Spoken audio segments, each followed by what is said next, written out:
এরকম বড় বড় ডিমওয়ালা কই আনো আর তেল কই বানিয়ে গরম গরম ভাতে খেয়ে নাও। আমার যেমন আর তর্স হচ্ছে না। দেখো আজকে কি নিয়ে এসেছি, কই মাছ, বেশ বড় সাইজের কইগুলো। এই কই দিয়ে আজকে তেল কই বানাবো, যেটা সবার প্রিয়। পাতে পড়লে একদম চোখ বড় বড় হয়ে যায়, আমার তো হয়। চলো শুরু করা যাক। কড়াইতে তেল বসিয়ে দিচ্ছি, তেলটা পুরোপুরি গরম করব। তার আগে মাছগুলোকে একটু লবণ হলুদ মাখিয়ে নিই।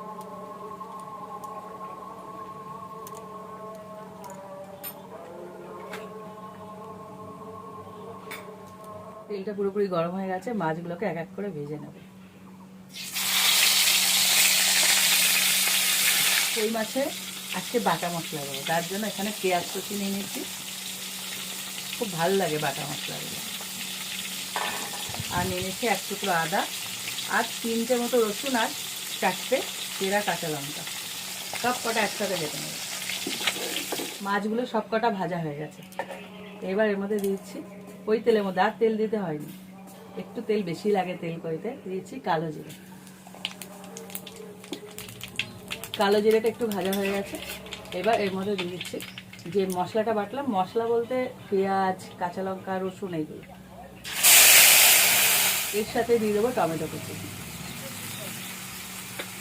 এইবার একটু ভেজে নেবো, একটু নেড়ে চেড়ে লবণটা দিয়ে দেবো, কেননা লবণ দিলে না টমেটোটা একদম মজে না, বেশ একদম নরম হয়ে যায়, তার জন্য। তো আন্দাজ মতো লবণটা এখনই দিয়ে দেবো। দেখো টমেটোটা পুরোপুরি নরম হয়ে এসছে। এবার বাকি মশলাগুলো দিয়ে দেবো। দিয়ে দেবো হলুদ গুঁড়ো, ঝাল লঙ্কার গুঁড়ো, জিরের গুঁড়ো, কালারের জন্য দেবো কাশ্মীরি লঙ্কার গুঁড়ো। হালকা একটু জল দিয়ে এটাকে কষিয়ে নেব। দেখো পুরোপুরি তেল ছেড়ে দিয়েছে মশলা থেকে, ঠিক এই সময় দিয়ে দেবো জলটা।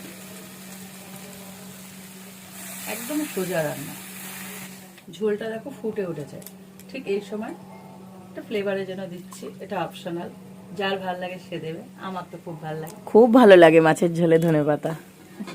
সেটা হলো ধনেপাতা। এবার মাছগুলোকে এর মধ্যে দিয়ে দেবো। দেখে জিভে জল এসে যাচ্ছে। তেল কই খুব সুন্দর একটা রেসিপি, কিন্তু খুব একটা খরচা হয় বলে মনে হয় না আমার, না, কিন্তু দারুণ স্বাদে। দেখো তৈরি হয়ে গেল তেল কই।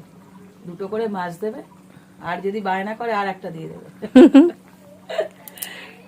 গরম গরম ভাতে খেয়ে নেবে। হেভি।